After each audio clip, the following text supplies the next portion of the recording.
پہلا آسمان زمین سے بہت بڑا ہے اور دوسرا آسمان پہلے آسمان سے بہت بڑا ہے، اور اس طریقے سے ساتواں آسمان وہ سب تمام آسمانوں پہ بڑا ہے قبہ کی طریقے سے، اور اس کے اوپر مولانا نے خود بھی کہا ہے الحمدللہ، مولانا عامر قاسمی صاحب نے، کہ اس کے اوپر اللہ تعالیٰ کی کرسی، اور کرسی کے تعلق سے اللہ کا ارشاد ہے آیت الکرسی میں، آیت نمبر 225 سورہ بقرہ میں، وسع کرسیہ السماوات والارض، اللہ تعالیٰ کی کرسی آسمان اور زمین کو اپنے گھیرے میں لیے، وہ پوری کائنات اللہ کی کرسی کے نیچے۔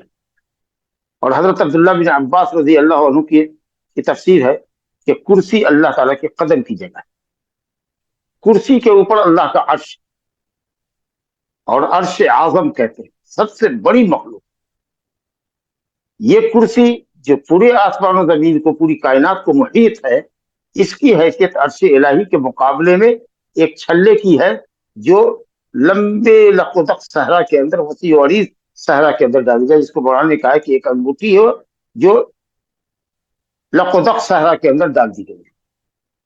جب کرسی پوری کائنات کو گھیرے میں لی ہوئی ہے، اور یہ کرسی عرش الہی کے مقابلے میں ایک انگوٹھی کی حیثیت رکھتی ہے لقدق صحرا میں، تو آپ سمجھ سکتے ہیں کہ عرش اعظم کتنا بڑا ہوگا، امیجن نہیں کر سکتے، آپ تصور نہیں کر سکتے۔ وہ اللہ کی مخلوقات میں سب سے بڑی مخلوق عرش، اور عرش کے اوپر رب العالمین، یہ تو نہیں کہہ سکتے کہ بیٹھا ہوا ہے، اور یہ بھی نہیں کہہ سکتے کہ کھڑا ہے، عرش کے اوپر، کیونکہ عرش کے اوپر جو لامتناہی جو گیپ ہے یا جو اسپیس ہوگا، اس پر اللہ، یہ خود مولانا نے کہا ہے۔ اب میری سمجھ میں یہ بات نہیں آتی کہ جب ساری مخلوق سے اللہ بڑا ہے، عرش کے اوپر ہے، تو کوئی مخلوق اللہ رب العالمین کا احاطہ کیسے کر سکتی ہے؟ اللہ زمین پر کیسے ہو سکتا ہے؟ یہ زمین بہت چھوٹی ہے، جتنی جگہ ہے دنیا میں اور جتنی مخلوقات ہے، سب اللہ رب العالمین کے مقابلے میں شاید اتنی بھی حیثیت کی نہیں ہے جتنی ہماری ہتھیلی میں ایک رائی کا دانہ بان۔ وَلِلَّهِ الْمَثَلُ الْأَعْلَى، اللہ کے لیے تو سب سے بڑی مثال ہے، کوئی مثال ہی نہیں دی جا سکتی۔ ایک بات سمجھانے کے لیے کہ ہماری ہتھیلی میں جتنی حیثیت ایک رائی کے دانے کی ہے، اس سے بھی کم اور حقیر تر حیثیت پوری کائنات کی اللہ کے ساتھ، تو پھر اللہ تعالیٰ اپنی چھوٹی مخلوق کے اندر کیسے سمائے گا، کیسے اترے گا، کیسے کوئی جگہ کشادہ ہوگی اس کے؟ اب ان حضرت نے کہ اللہ رب العالمین زمین میں بھی ہے، اس کے لیے ایک آیت کی تحریف معنوی کی، جو آیت سورہ انعام کی ہے، وَهُوَ اللَّهُ فِي السَّمَاوَاتِ وَفِي الْأَرْضِ يَعْلَمُ سِرَّكُمْ وَجَهْرَكُمْ وَيَعْلَمُ مَا تَكْسِبُونَ، وہی اللہ آسمانوں میں ہے اور زمین میں ہے، جو تمہارے سر کو یعنی بھید کو اور تمہاری جہر کو، علانیہ باتوں کو جانتا ہے، اور ان تمام کاموں کو جانتا ہے، تمام باتوں کو جانتا ہے جو تم کرتے ہیں۔ حضرت کہتے ہیں کہ اللہ آسمان میں بھی ہے، اللہ زمین میں بھی ہے۔ میں سمجھتا ہوں کہ یہ عقیدہ اور یہ بات معتزلہ اور جہمیہ نے اسی آیت کو استدلال میں پیش کیا ہے جو حضرت نے پیش کیا ہے۔ حالانکہ اگر تفسیر کی کتابیں مطالعہ کیے ہوتے تو ان کو سمجھ میں آتا کہ یہ معنی نہیں۔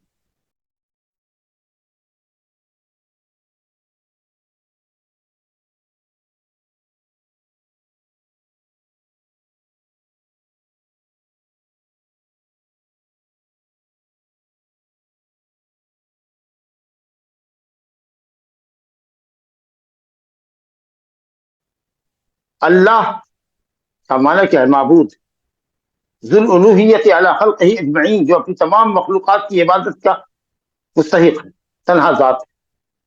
وہی آسمان والوں کا بھی اللہ ہے، وہی زمین والوں کا بھی اللہ ہے۔ ایسا نہیں کہ آسمان کا اللہ کوئی دوسرا ہے، کائنات اور زمین کے اندر کوئی دوسرا معبود ہے برحق۔ زمین والوں کا معبود ہے برحق، آسمان والوں کا معبود ہے برحق، تمام مخلوقات کی عبادت کا مستحق صرف اللہ ہے۔ یہ سب سے صحیح معنی ہے، اور اس معنی کی تائید خود قرآن کی آیت سے ہوتی ہے، جو سورہ زخرف آیت نمبر 84 میں ہے غالباً، وَهُوَ الَّذِي فِي السَّمَاءِ إِلَٰهٌ وَفِي الْأَرْضِ إِلَٰهٌ، وہی ذات ہے جو آسمان میں بھی معبود ہے، زمین میں بھی معبود ہے۔ کس قدر واضح آیت ہے جو سورہ انعام کی آیت نمبر 3 وَهُوَ اللَّهُ فِي السَّمَاوَاتِ وَفِي الْأَرْضِ کی وضاحت کرتی ہے کہ پوری کائنات میں اللہ ہی اکیلا معبود ہے، آسمان میں بھی وہی معبود، زمین میں بھی وہی۔ دوسرے بعض مفسرین نے کہا ہے کہ یعلم سرکم و جہرکم کا تعلق ہے آیت کے پہلے ٹکڑے سے، کہ اللہ